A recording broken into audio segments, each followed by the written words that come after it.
mezquitas, iglesias y sinagogas. Morirán cristianos, judíos y musulmanes. Su sangre inundará las calles de Jerusalén. Y todo en el nombre de un mismo Dios. Pues todos os apropiaréis de sus palabras, las manosearéis, las retorceréis y las ensuciaréis, convencidos de estar libres de todo pecado. Los papas y los imanes promulgaréis guerras santas. Los iluminados convenceréis a miles de desgraciados de que matar infieles les hará ganar su salvación. Los emperadores, los sultanes y los reyes desataréis la ira de vuestros ejércitos.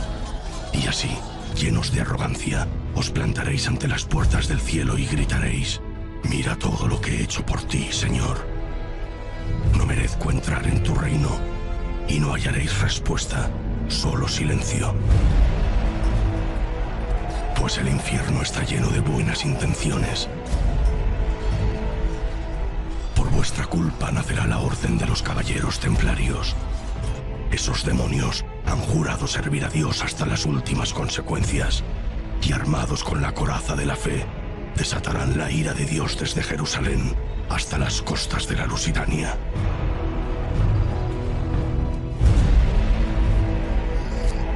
Año de 1136.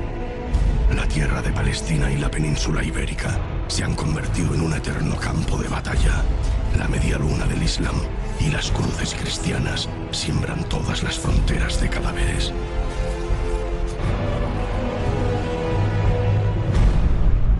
La muerte os esperará en todas partes, pero si sois prudentes, en todas partes la esperaréis vosotros.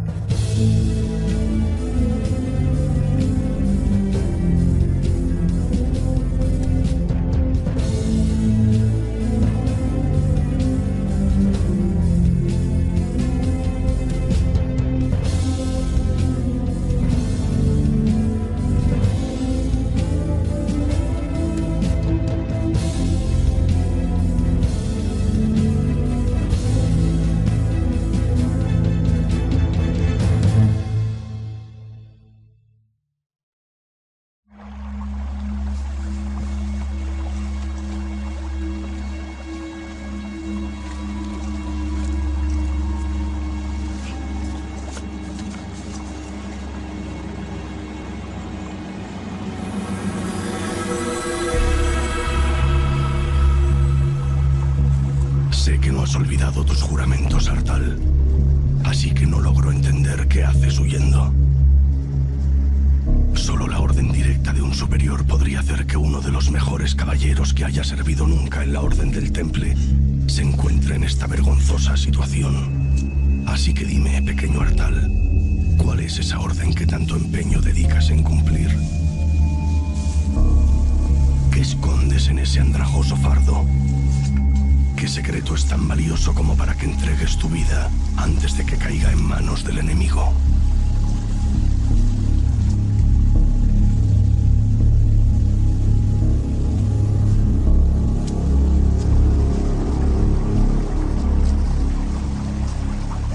Un templario, según su diario militar, según sus ordenanzas militares, no podía abandonar jamás la batalla, salvo que lo ordenara el maestre, el prior. Tenían reglamentado que no podían retirarse de la batalla a menos que fueran superados en una proporción de 3-1.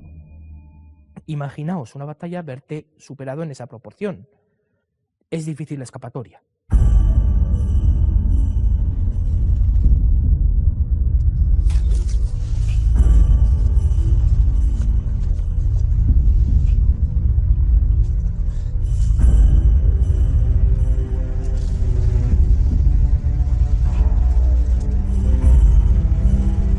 Realmente era muy raro, o la masacre debía de haber sido muy salvaje para que un único templario quedara solo en pie en el campo de batalla. Esos cazadores sarracenos se cobrarán hoy una deliciosa presa. Has logrado despistarles, pero te degollarán. Registrarán minuciosamente tu cuerpo y limpiarán la sangre de sus dagas con tu hábito blanco. ¿Estás seguro de lo que vas a hacer, Artal? ¿Estás seguro de querer entregar tu vida por cumplir una estúpida orden? Un templario nunca tenía que renunciar a la batalla, huir de la batalla, salvo que recibiera esa orden. No es la primera vez que dudas, lo sé. Después de todo, Dios nunca se ha dignado a hablar contigo directamente. ¿O sí lo ha hecho? ¿Quién si no te convirtió en un huérfano más a las puertas de un monasterio? ¿Fue Dios quien se llevó a tu madre o fue la peste? ¿Quién te enseñó a cumplir a rajatabla las palabras de los evangelios? ¿Fue Dios o fueron los monjes? ¿Quién colocó una espada por primera vez en tus manos, Artal? Dime, ¿quién te enseñó a usarla? ¿Quién te enseñó a soportar el dolor?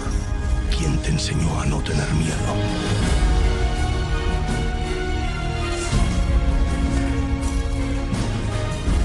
Los templarios sangraban. Los templarios, aparte de miedo, tenían dudas, tenían conflictos personales. Desde luego esto no responde exactamente a los principios que Hugo hubiera querido para una orden de una virtud y de una entereza tan ideal. Pero al final, después de todo, son humanos, son personas como las podríamos ser cualquiera de los aquí presentes. Lo ideal para profesar en la Orden del Temple es haber sido novicio antes de jovencito, desde muy pequeño, de un monasterio. Claro, por tanto, sí que es verdad que había novicios de la Orden del Temple que venían, que procedían de monasterios cistercienses porque su reconversión al Temple era mucho más fácil. En ese sentido, tuvieron que llevar a cabo una serie de prácticas de verdadero lavado de cerebro para que esta gente, para que estos soldados estuvieran imbuidos de esa idea hasta el final.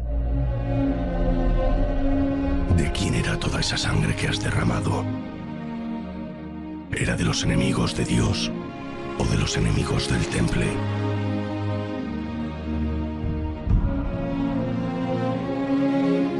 El día que tomaste tus votos como caballero, juraste servir como el más pobre y humilde de los mortales. Renunciaste a todo bien material, a conocer mujer y a ver crecer a tu descendencia. ¿A quién entregaste tu vida, Artal? ¿A quién se la entregaste?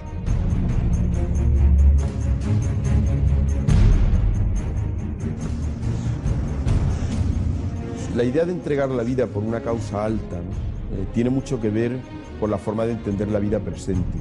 Si aquel hombre vivía la tensión de la vida temporal, digamos, de esta vida, y al mismo tiempo de la trascendencia, y era un hombre profundamente creyente, pensaba que esta vida es solamente transitoria, que es solamente camino, pasajera, como una vía para ganar la otra. Ellos se consideran potenciales mártires, ¿no?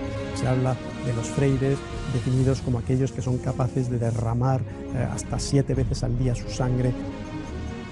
Lógicamente eso puede acabar en el martirio y es algo que ellos saben que puede ocurrir así, ¿no? Por lo tanto, desde ese punto de vista, el martirio se entendía pues, como el supremo sacrificio para alcanzar la otra vida, que era la perdurable, que era la verdadera vida.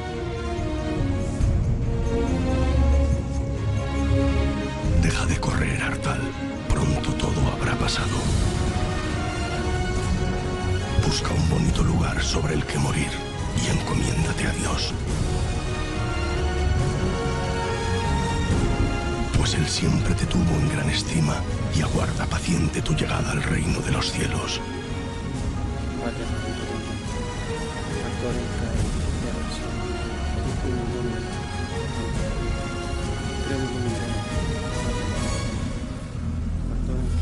Descansa en paz, Artal.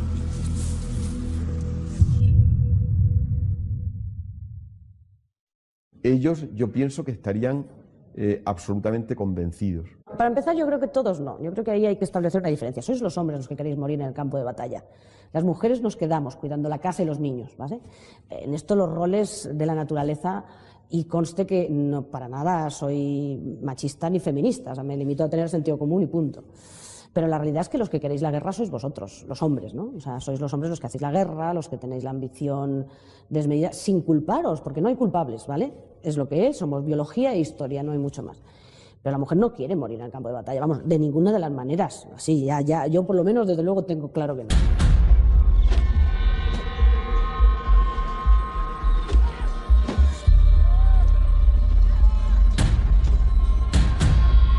Anoche cenasteis todos lo mismo.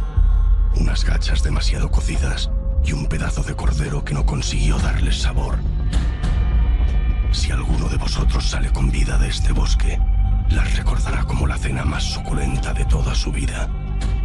Dejadle ahí, No estáis en condiciones de cargar con más heridos. Ya solo quedáis 20 hombres en pie, y al final del día seréis muchos menos.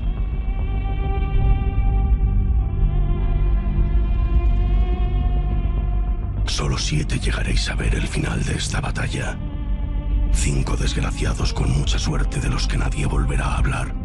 Un héroe y un rey.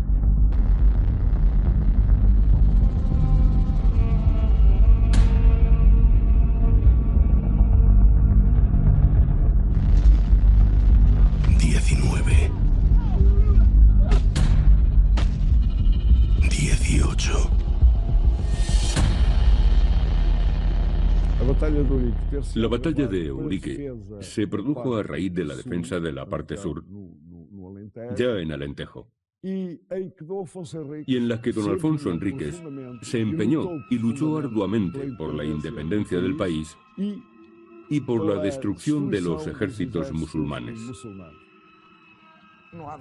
No hay ninguna duda de que don Alfonso era una persona que no dominaba su físico y su personalidad. Era una persona sin miedo y que avanzaba fuese como fuese. En aquel momento avanzó atravesando el Alentejo con un ejército no muy numeroso y, según la leyenda, se topó con 5 reyes musulmanes. Debieron juntarse 5 reyes para hacer frente a don Alfonso Enríquez. Aquello no pintaba muy bien, así que don Alfonso tuvo que retirarse. La importancia militar de la batalla se debió al hecho de que don Alfonso, que se encontraba en la línea del río Mondego, Coimbra, avanzó por territorio enemigo hasta el Alentejo. Cruzó el Tajo y llegó hasta el Bajo Alentejo, prácticamente junto al Algarve. Esto era una hazaña bélica extraordinaria. Recordemos que no había transportes rápidos. Recordemos que los musulmanes seguramente estarían pendientes de los movimientos de la tropa cristiana. Partisteis de madrugada con la intención de asestar un rápido golpe al enemigo. Nada que entrañase mucho riesgo. Rapiñar algunos caballos, quemar alguna granja. Nadie habría adivinado que 5 contingentes almorávides os estarían esperando. Han destrozado vuestro pequeño ejército y no van a cesar hasta que la cabeza del conde de Portugal acabe ensartada en una de sus lanzas. Y aquí estás, Alfonso, en mitad de esta pesadilla, huyendo para salvarte.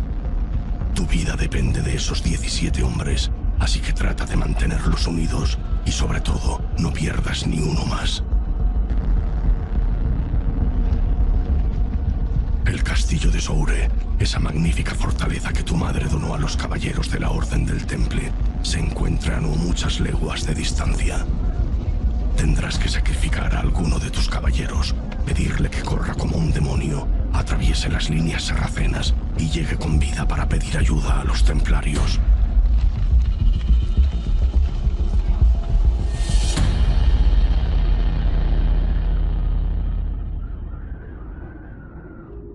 Para cuando tus hermanos hallen tu cuerpo, el dolor ya habrá pasado.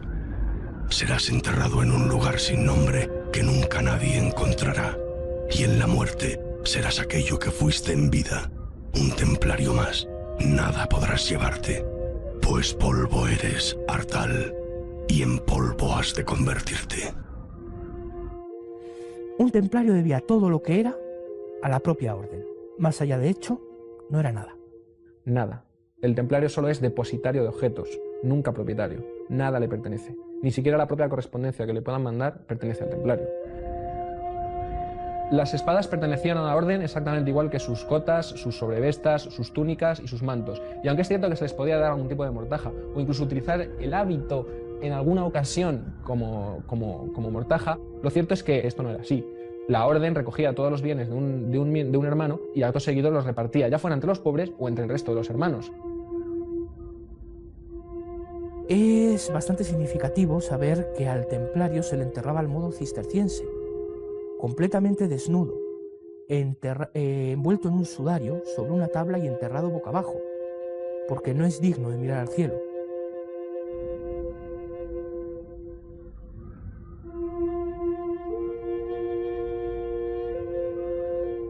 un soldado, un monje, moría en el campo de batalla luchando por Dios, le eran perdonados todos sus pecados. Y ellos lo creían, claro que lo creían. Año de 1136 de la era de los cristianos. La situación en Tierra Santa no es mucho mejor, pero nadie parece querer hacer nada. Los pobres caballeros de Cristo, los templarios, sois los únicos que parecéis entenderlo.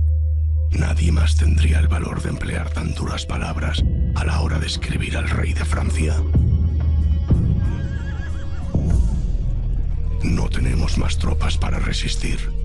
De 600 caballeros, solo escaparon de los sarracenos estos quienes os traen la noticia. Estamos amenazados de invasión y somos ya muy pocos en Jerusalén. Por tanto, haceos cargo de nuestra necesidad. Si disimuláis o vaciláis en dejaros convencer, como tenéis por costumbre, si no os decidís a ayudarnos antes de que los últimos vestidos de la cristiandad sean aniquilados, considerad cuánto lamentaréis que sea demasiado tarde, que todos los que son de Dios y que se llamen cristianos tomen las armas y vengan a liberar el reino de sus mayores, que los hijos no pierdan vergonzosamente lo que sus padres han conquistado. Probablemente, para hacernos una idea, en Tierra Santa, un siglo después de nacer la orden, aproximadamente hacia, yo qué sé, el año a finales del siglo XII, principios del siglo XIII, la Orden del Temple no tendría en Tierra Santa más de 300 freires, 300 miembros de esa orden. Por tanto, y son muchos. Tras la muerte de Hugo de Payens, os reuniréis en secreto para nombrar un sucesor. El elegido serás tú, Robert de Craon, un hombre capaz de abandonar a su prometida y todas sus posesiones el mismo día que escuchó hablar de los templarios por primera vez. Serás designado gran maestre de la orden, tanto por tu valor militar como por tu piedad, y durante tu mandato obtendrás grandes beneficios para la orden. El Temple dispondrá de sus propios capellanes y no se verá obligado a pagar diezmos a la Iglesia nunca más. Ciertamente la Orden del Temple no responde ante digamos, ningún rey. Por supuesto, depende siempre del Papa. Y el Papa, en determinadas tendencias o corrientes, no deja de ser un poder más de la Europa medieval. Efectivamente, es un poder que se encuentra por encima de determinados reyes y reinos. Pero echarás en falta a Hugo. Todos los templarios lo haréis, los que le conocisteis y los que no. En 1140 lanzaréis 40 naves contra la costa lusitana, con la intención de conquistar Lisboa a los musulmanes. Esa obsesión por arrebatar la península ibérica al Islam os costará cara. La toma de Lisboa será un desastre. Uno de los mayores desastres que sufrirá el Temple.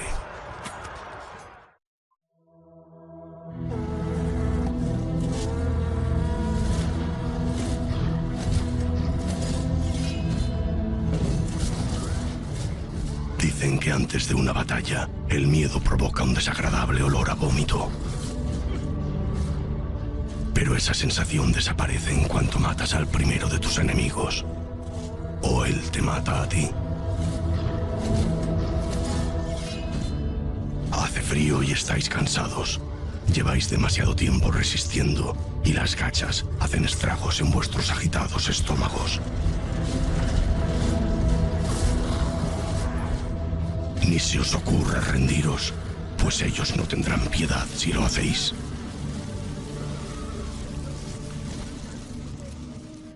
Según cuenta la leyenda, el ejército musulmán era numerosísimo. Dicen que había 5 reyes musulmanes. Es normal. Es normal porque en aquellos momentos ya había reinos de taifas.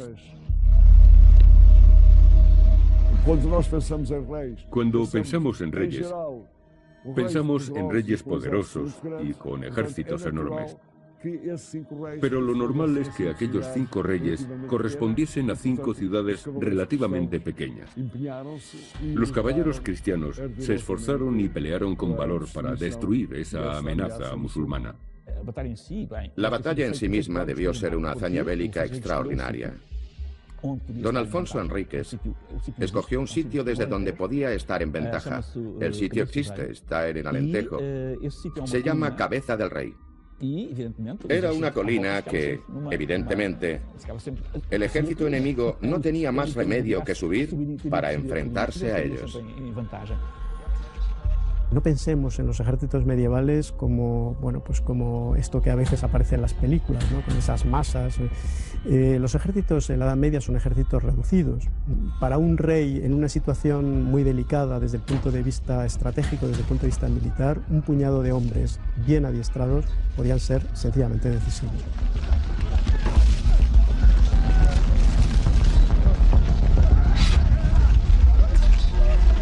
No descuides la retaguardia, Alfonso. Por mucho que quieras apresurarte, no vas a llegar muy lejos tú solo. Este monte está infestado de sarracenos. 5 ejércitos tratan de daros caza. Y cada vez que uno de tus hombres se queda rezagado más de 2 palmos, se convierte en pasto de las mazas y espadas almorávides.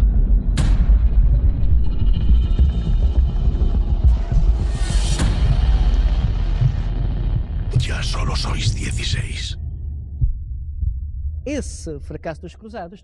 fracaso de las cruzadas es muy bien perceptible en las crónicas del mundo musulmán, que era un mundo bastante desarrollado. Yo diría que Al-Ándalus y el Islam del Mediterráneo Oriental tenían incluso aspectos más evolucionados en cuanto a cultura y tradición.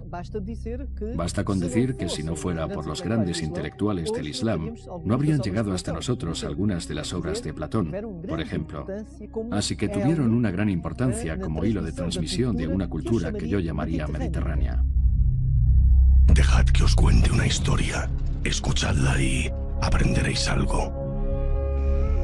Un día, un gobernador cristiano escribió a un sultán para rogarle que le enviara un médico para tratar algunos casos urgentes. Los árabes escogieron a un doctor llamado Tabet. Este solo se ausentó unos días y luego regresó. Todos sentían gran curiosidad por saber cómo había conseguido curar a los enfermos tan rápidamente y le acosaron a preguntas. Tabet les relató: han traído ante mí a un caballero que tenía un absceso en la pierna y a una mujer que padecía de consumición.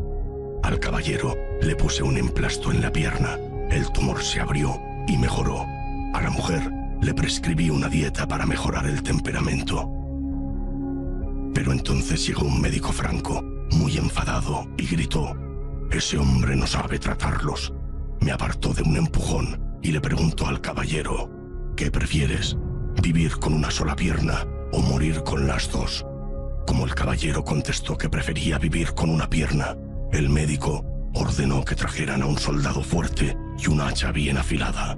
Ante mi vista, el soldado le asestó un hachazo en la pierna y el caballero murió casi en el acto. En cuanto a la mujer, el médico franco la examinó y dijo: tiene un demonio en la cabeza, cortadle el pelo. Y se lo cortaron. Tomó una navaja barbera, le hizo una incisión en forma de cruz, dejó al descubierto el hueso de la cabeza y lo frotó con cal. La mujer murió en el acto. Entonces yo pregunté: ¿ya no me necesitáis? Me dijeron que no, y regresé tras haber aprendido muchas cosas que ignoraba sobre la medicina de los cruzados.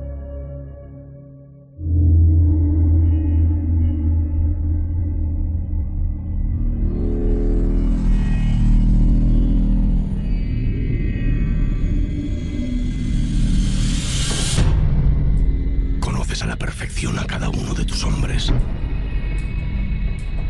Todos ellos han servido fielmente en tu guardia durante años. Conoces a sus esposas, a sus hijos legítimos y muchos de sus deslices. Tienes razón, Alfonso. Deberías pagarles mejor. que encabeza tu destartalada comitiva es Waldin Pais, vasallo de tu familia desde los 7 años de edad. Él te traía el almuerzo y tú te lo zampabas. Este es un dato histórico muy poco conocido.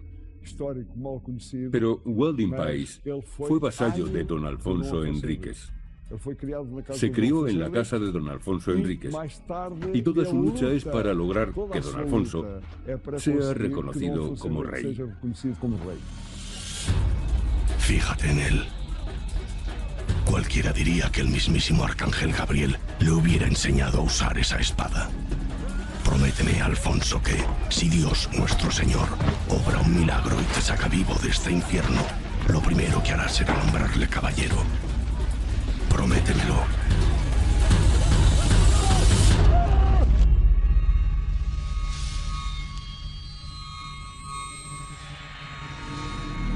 Ese patán acaba de perder uno de tus estandartes.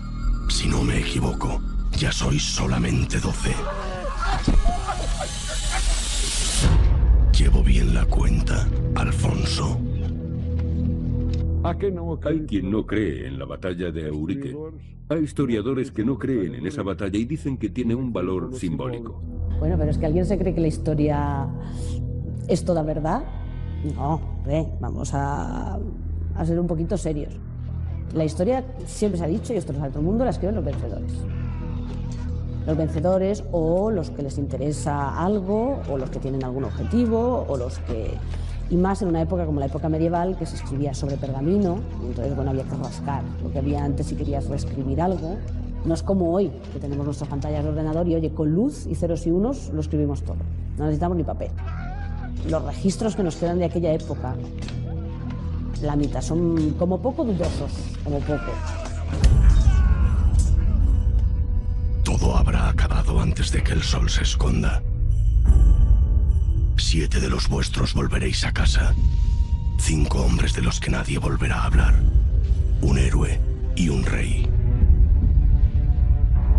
En el año de 1139 de la era de nuestro Señor y Hacedor de todas las cosas, encontrándose las tropas cristianas en gran inferioridad numérica y ante 5 ejércitos de 5 reyes moros, Cristo, nuestro Señor, descenderá de los cielos y se mostrará ante don Alfonso, único soberano de Portugal. Y los ángeles que con él vendrán le harán entrega de una cruz diciéndole, bajo este signo, vencerás. Yo diría que la tradición de Eurique, porque se trata de una batalla y de una tradición asociada a una batalla. Creo que esta es la batalla que marca el inicio mítico de Portugal.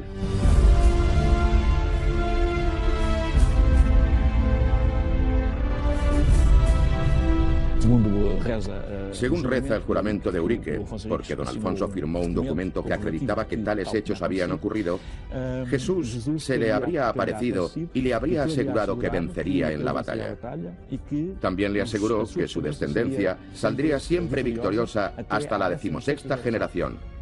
Bueno, esta es la historia de la batalla. Pero esta tradición es el origen de la nación portuguesa.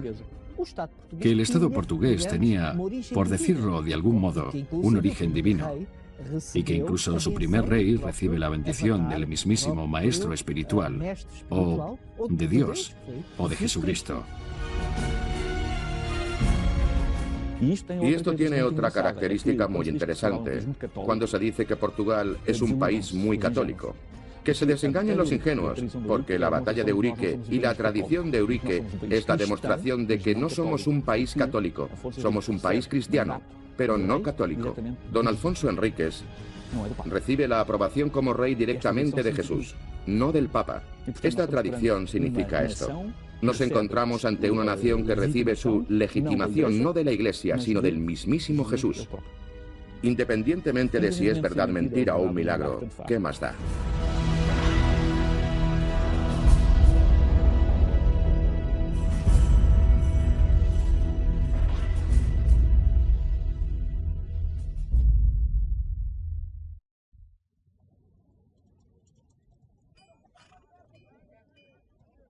Una pregunta que también llama mucha atención es la disciplina de los templarios, ¿cómo se conseguía? porque a los templarios se les ponían castigos y realmente podían sufrir a manos de la orden muchas penalidades, desde castigos físicos o incluso encerrarles en una determinada mazmorra, hasta perder el hábito o una mera falta disciplinaria. Existen muchos tipos de delitos por los cuales un templario podía ser castigado, desde perder un objeto que pertenecía a la orden, hasta robar o incluso practicar simonía, sodomía o relaciones sexuales con una mujer. Llama la atención, por ejemplo, el caso que cita la regla de un templario que, probando una espada, resultó que la espada se partió. No debió ser una buena espada. El templario fue castigado por ello. Capítulo 67 de la regla del temple.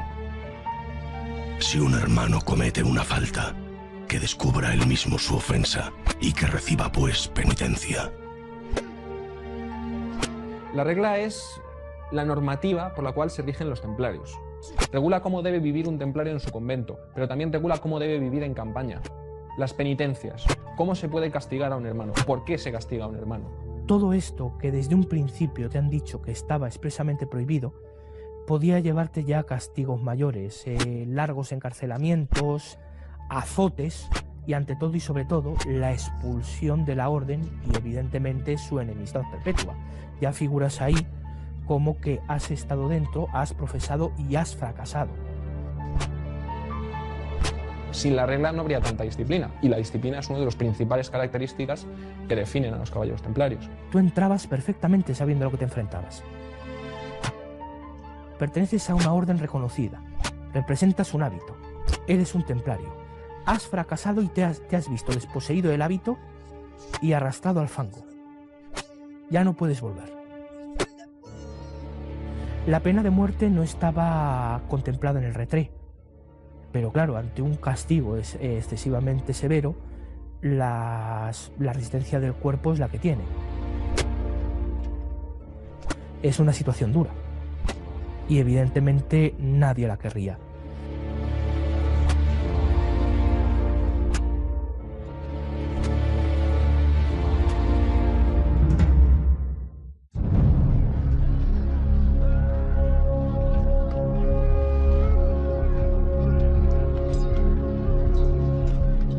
Veo que aún respiras, Alfonso, y que aún se mantienen en pie 9 de tus hombres. 8. ¿Y si te dijera que solo tenéis que soportar una última embestida de los almorávides?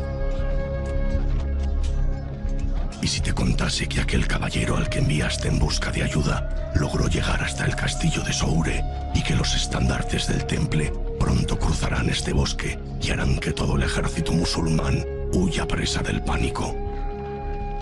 Eso sí sería un milagro, ¿verdad? En esa batalla participaron templarios. Sabemos de algunos que incluso fallecieron en esa batalla. Sí, sí. Los templarios ayudaron mucho. Ayudaron mucho en esa batalla y en otras. En todas las batallas en las que se vio envuelto don Alfonso Enríquez contra los musulmanes, estuvieron a su lado los templarios. Le acompañaron siempre y lo hicieron batiéndose denodadamente y convirtiéndose en una gran ayuda. No tendríamos la independencia de Portugal ni la extensión territorial portuguesa de no haber sido por la ayuda de los templarios. Apareció con todo un ejército detrás. Atravesaron las huestes de aquellos 5 reyes moros que obtuvieron una derrota estruendosa. Sobre todo porque los pocos caballeros portugueses, un ejército minúsculo portugués, derrotó por completo a los musulmanes. Don Alfonso consigue, en una rápida embestida, vencer en la batalla. La victoria produjo muchos ecos y debió causar algo de recelo, el que Alfonso Enríquez ganara una preponderancia que no era aconsejable.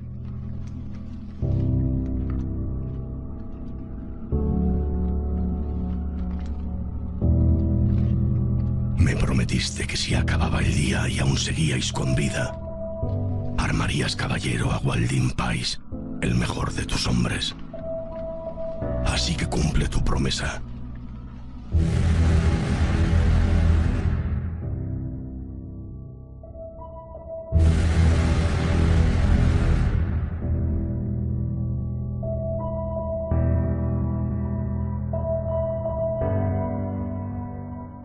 nombre de Dios, San Miguel y San Jorge, por la gracia que me ha sido otorgada, te nombro caballero.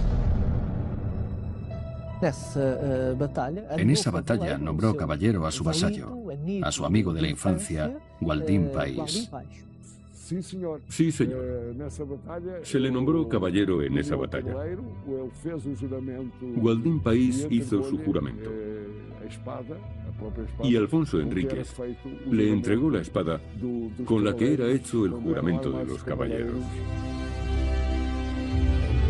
Y tú, Alfonso, tú serás rey. Alfonso I, el conquistador, el primero de los muchos soberanos del reino de Portugal. El título de rey aparece a partir de Eurique, por eso es tan importante Eurique, y pasa a ser el gobernador del condado portugués. Había acabado con 5 reyes musulmanes. Comenzó a hacerse llamar rey y todo el mundo a llamarlo rey. A partir de este momento, él ya se considera rey, porque esta fue la victoria que lo consagró. La Orden del Temple se asentó en Portugal en un momento en que Portugal estaba viviendo un proceso de fundamentación de su independencia política.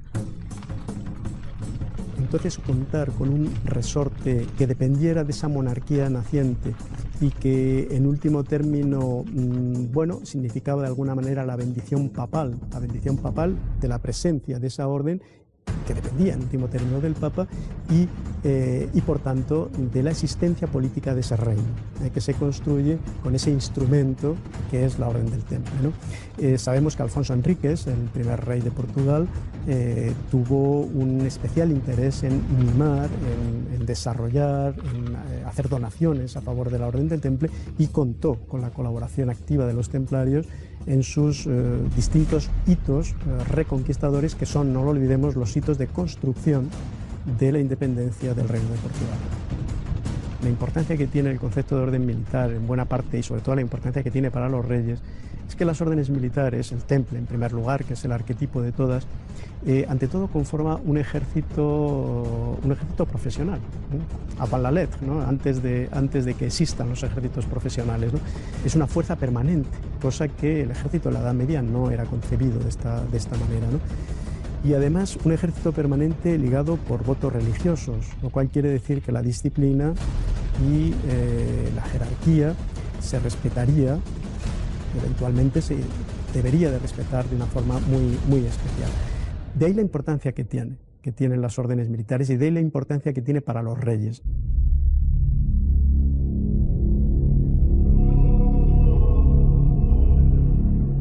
Esa corona pronto adornará tu cabeza. Eres Alfonso I, al que llamarán el Conquistador, el Grande, el fundador del Reino de Portugal.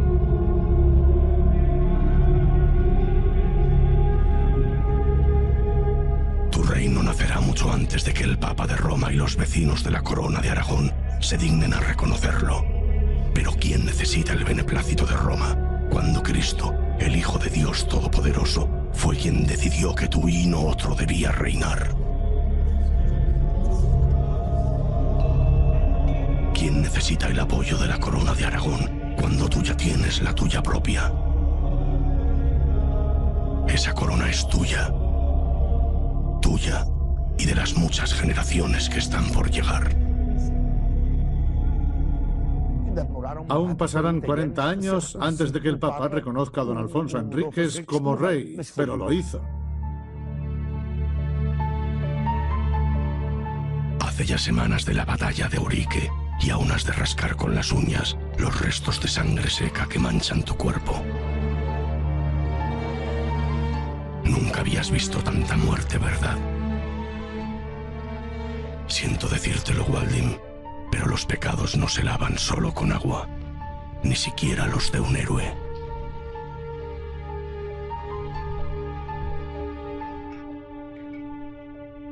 Tu decisión es firme y nadie osará convencerte de lo contrario. Hoy partirás a Tierra Santa para entregarte al servicio de la Orden del Temple. Allí pasarás 5 años combatiendo por Cristo nuestro Señor y purgando tus pecados con muchas más muertes.